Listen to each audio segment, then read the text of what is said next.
I'm looking forward to having a blast on a getaway with my friends, all thanks to your credit card. Suddenly, James called me.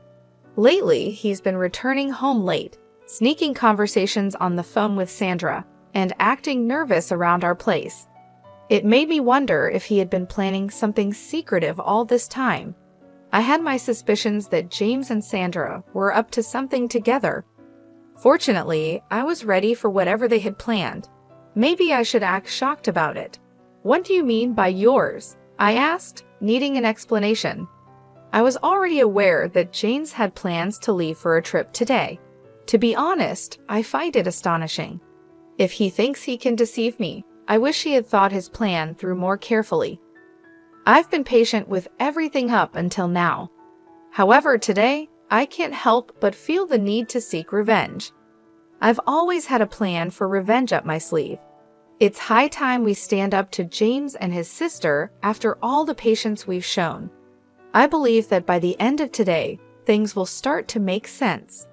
I hope they enjoy their trip, not knowing that I have someone on the inside working with me. My name is Kelly Brook, and I'm 36 years old, living in a house with my husband James. I jumped straight into work right after finishing high school. Thanks to some experience and a recommendation from my boss, I've earned several certifications. In my company, these certifications and a solid track record mean a lot. At about 23, I was promoted to a lead position, which was quite an achievement as I was the youngest to ever do so in my company. Even though it's just a leadership role, it's a big deal to me. I always had this quiet goal of climbing up the corporate ladder, aiming to become at least a department head someday. As time went by, the company welcomed some fresh faces, including James. Even though I'm younger than him, I held a higher position at work.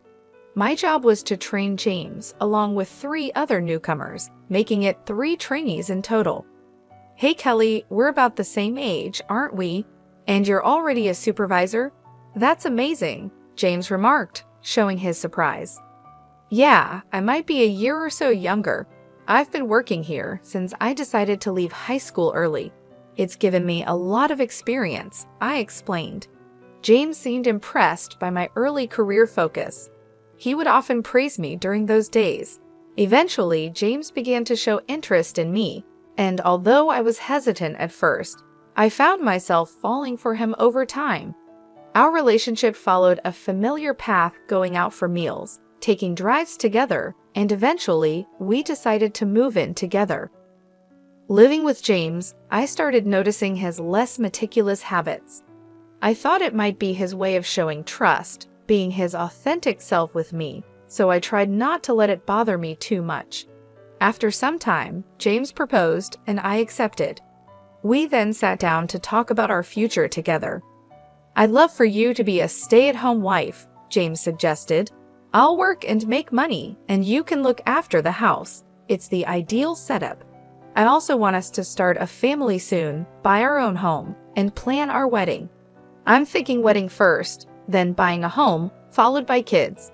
What's your take, Kelly? James, your plan sounds lovely, I responded. The sequence doesn't really matter to me, but we do need to think about our financial situation, especially with our savings. And I'm not planning to quit my job, even if we have kids. We could arrange our work schedules to be more flexible. I'm just worried about how we'll manage financially if we decide to buy a house. Yeah, I understand that, James admitted, but it bothers me that you earn more than me. Still, I dream about us having our own place. I was hoping we could buy a house right after we get married. That might be difficult, I pointed out, hinting at the challenges ahead. Since I already make more money than you, James, let's focus on managing our wedding and getting a house for now.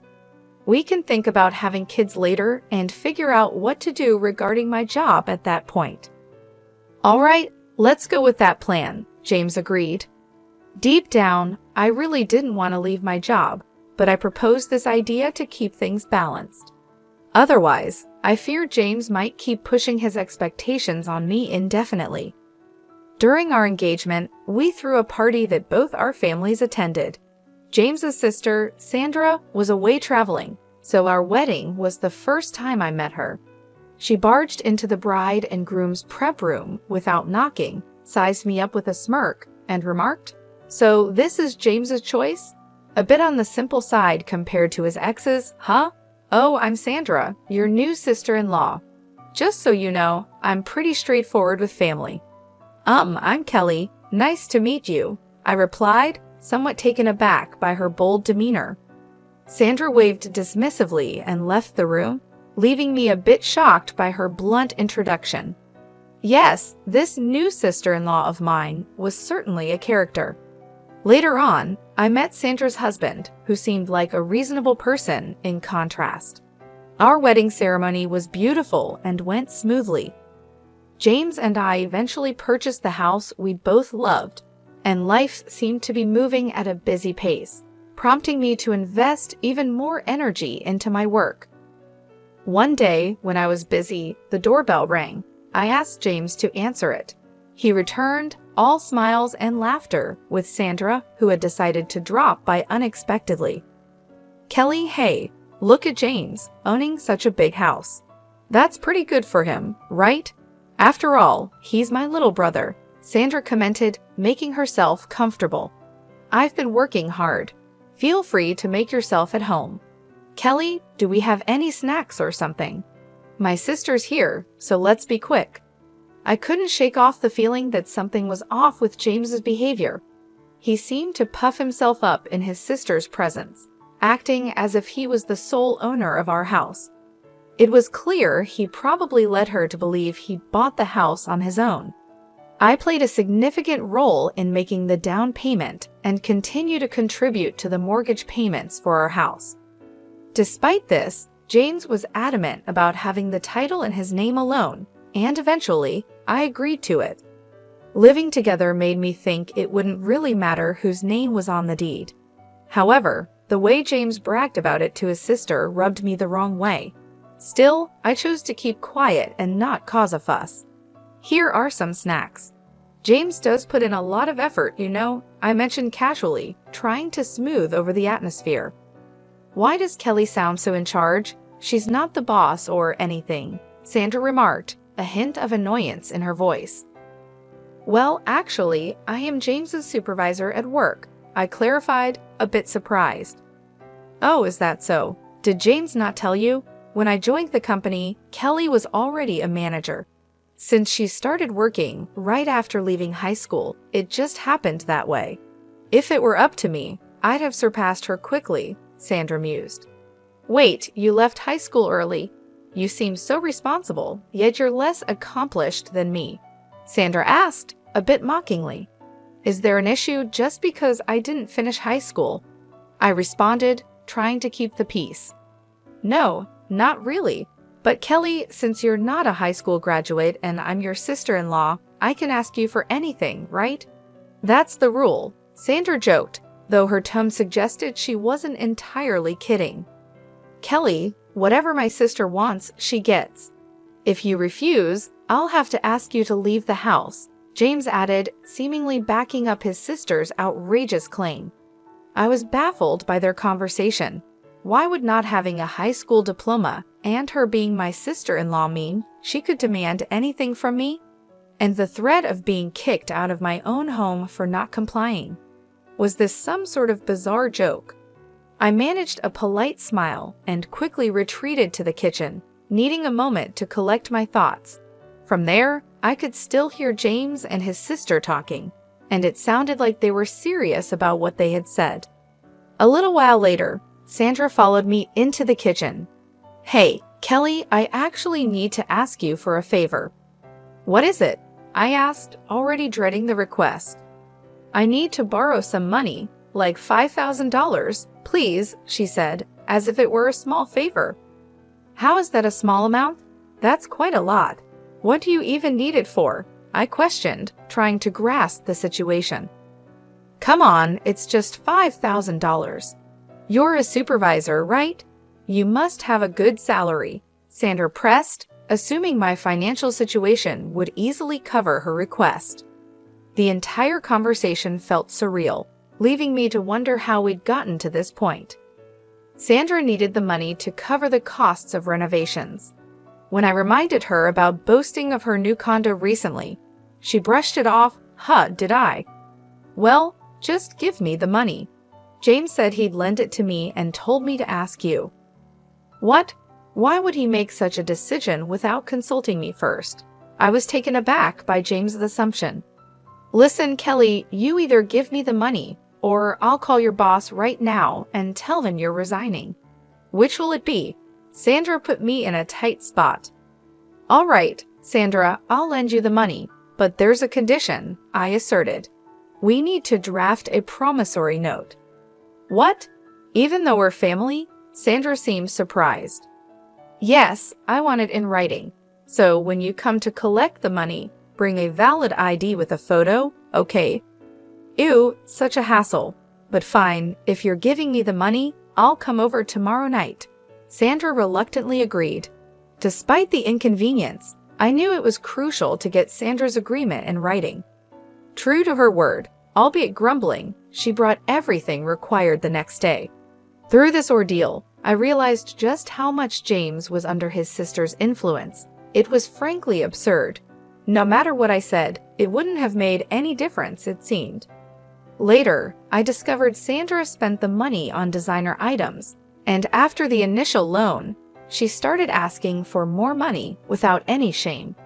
I insisted on a promissory note each time, and within a month, she had borrowed around $12,000 from me. Just when the situation seemed unbearable, I received an unexpected call from my boss. They wanted to promote me from a supervisor to a department manager. I was ecstatic. This was a step closer to my dream of becoming the head manager. Eager to share the great news, I rushed home to James, who had taken the day off. I'm home. James, guess what? I announced my arrival. Welcome back, Kelly. You seem thrilled. What's up? James greeted me. Today, my boss called me in, and guess what? He offered me the position of department manager. I've always aimed to be the head manager, so I'm incredibly excited to be moving closer to my goal. Oh, wait, what? Kelly, you're getting promoted. James's reaction mixed surprise with perhaps a hint of disbelief, underlining a day full of revelations and reaffirming my commitment to my career goals amidst the family drama. I don't understand. Did you actually say yes to the promotion? James asked, clearly puzzled. Yes, I accepted it. I've mentioned my career goals to you before, haven't I? I responded, surprised by his reaction. Wait a minute. You should have asked for my permission before making such a decision. What were you thinking? Plus, I've always said I wanted you to be a stay-at-home wife. How is it that you're moving up while I'm stuck in the same spot? Doesn't that strike you as odd? James questioned, frustration evident in his tone. That's not my responsibility. I've made it clear I don't want to quit working. Why you haven't been promoted is something I can't answer, I replied, standing my ground.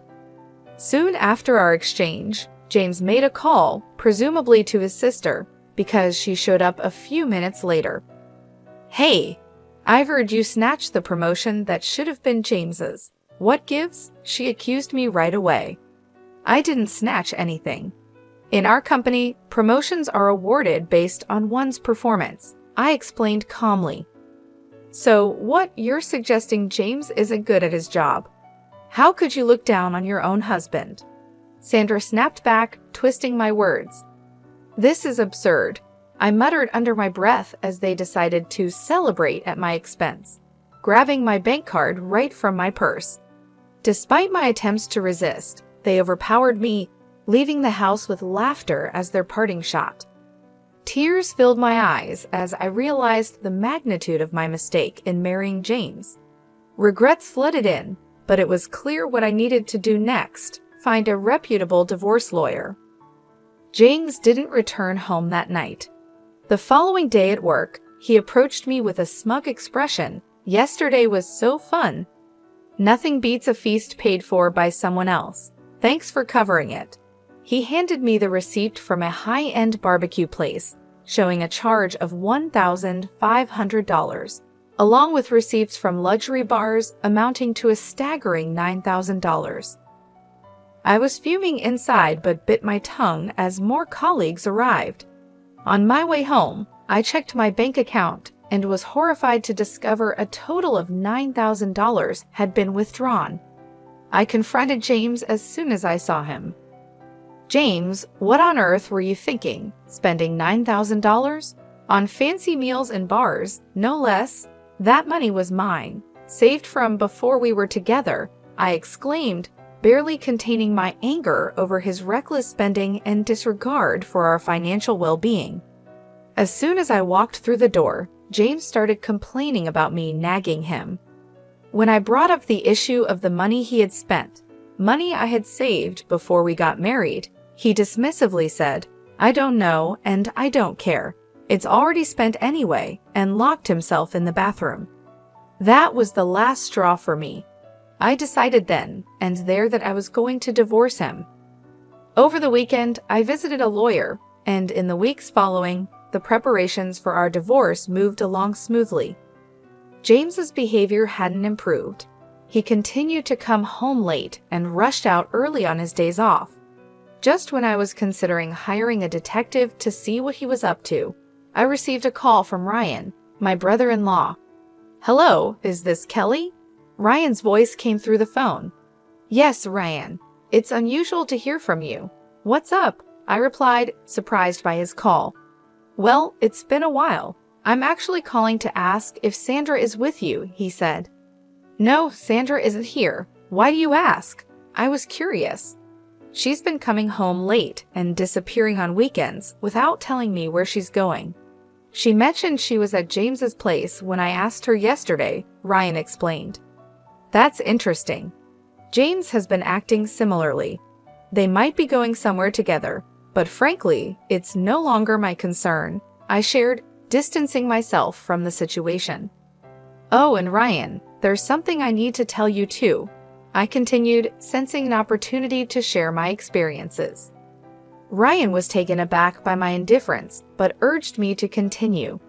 I told him everything about the money Sandra had borrowed from me, James's extravagant spending, and my decision to divorce James. Hearing all this, Ryan sighed deeply. "Is that so? I'm sorry about my wife. I've been at my wit's end, thinking about divorce, but haven't been able to take that step," he confessed. "Ryan, why don't you use the evidence I've gathered? It sounds like we're both dealing with similar issues. Maybe it's time to teach these reckless siblings a lesson they won't forget," I suggested, feeling a bond of mutual understanding forming between us. "Yeah, let's work on this together," Ryan agreed, a note of determination in his voice. Then he mentioned something intriguing. Sandra had been pushing him to take a long vacation, and he had noticed travel brochures on their vanity. Curious, I decided to investigate a shelf in our house that James always kept off limits. To my astonishment, I found travel brochures and club cards hidden there. It all made sense now. They were planning a trip without us knowing. "Ryan, I think they're definitely planning a trip. I just found evidence of it," I informed him, both of us realizing the depth of our partner's deceit. This newfound information solidified our resolve to proceed with our plans for divorce and hold them accountable for their actions.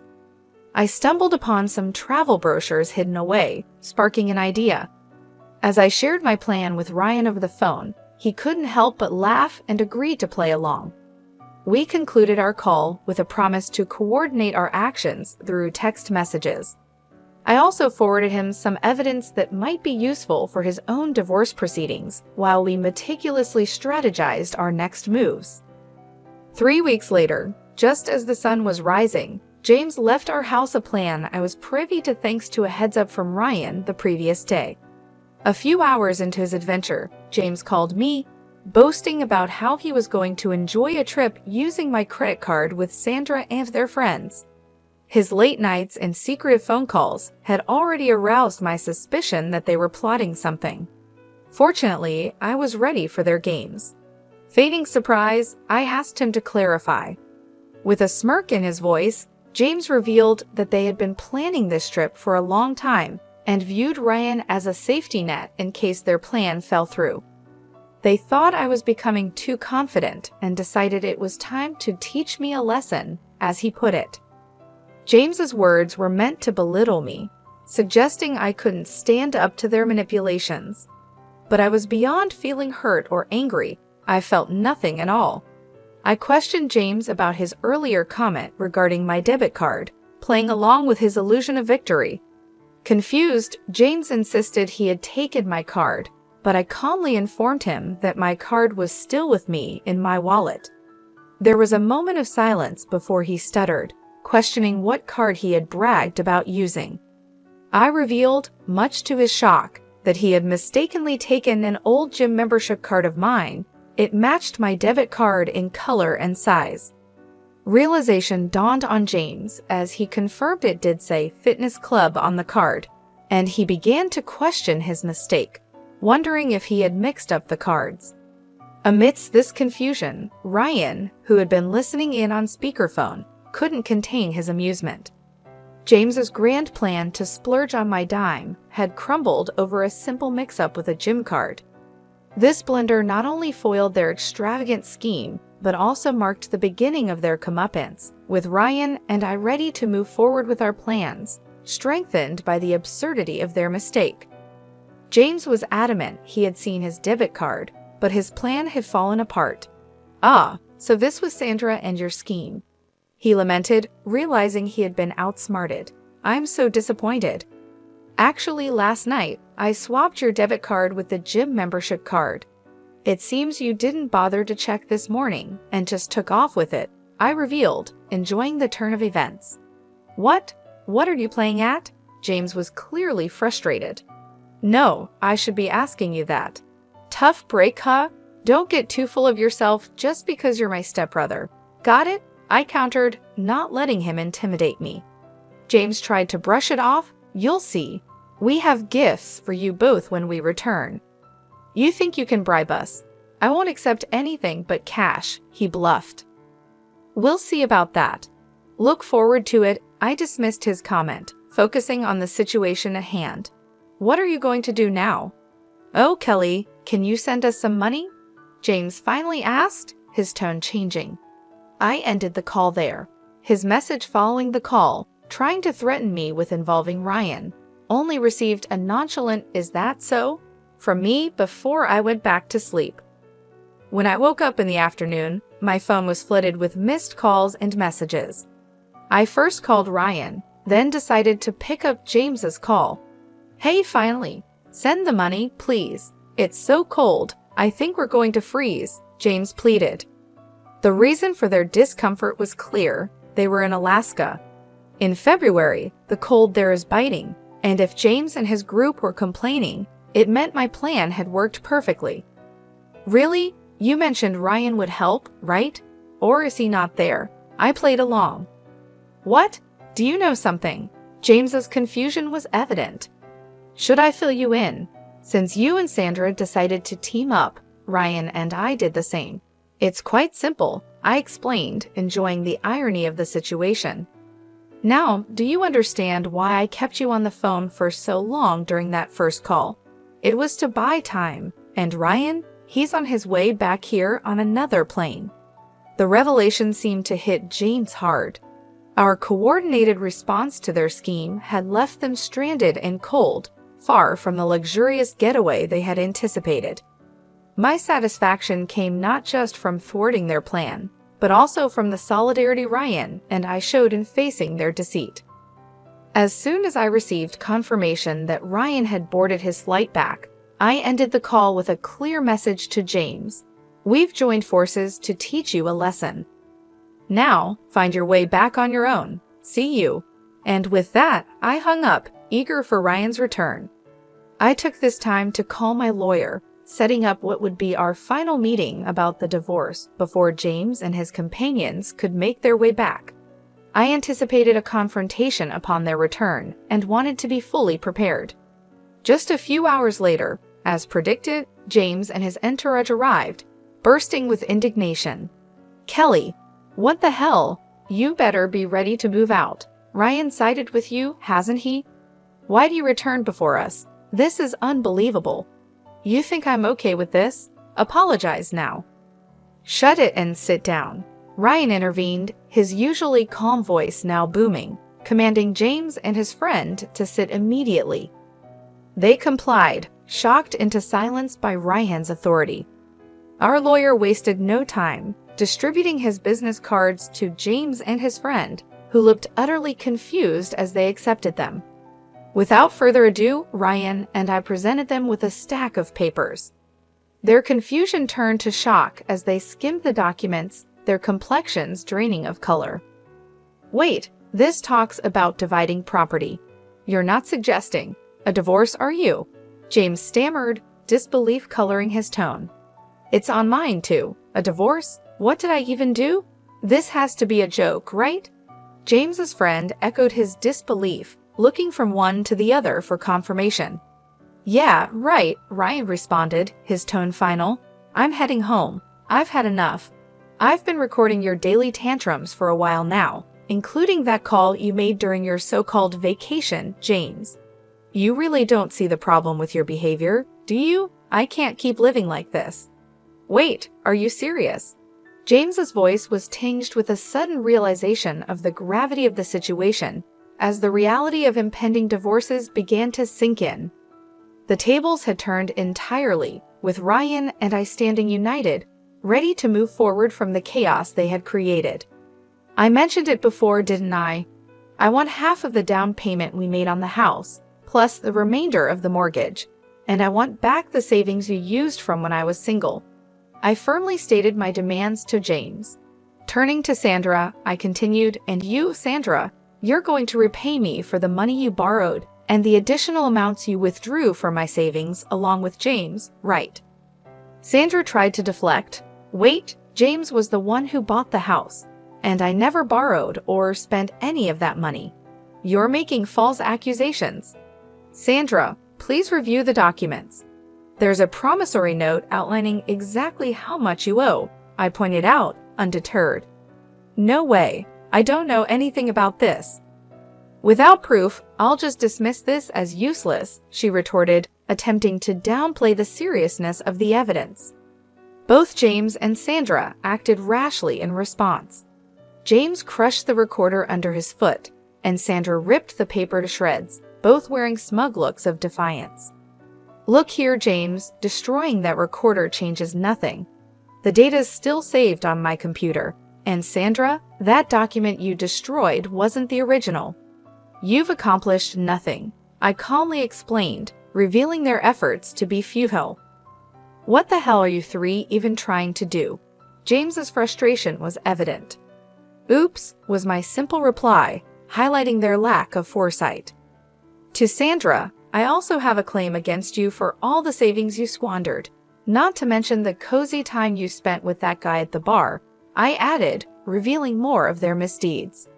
Faced with the reality of their actions and the legal repercussions, both James and Sandra started to break down, tears streaming down their faces.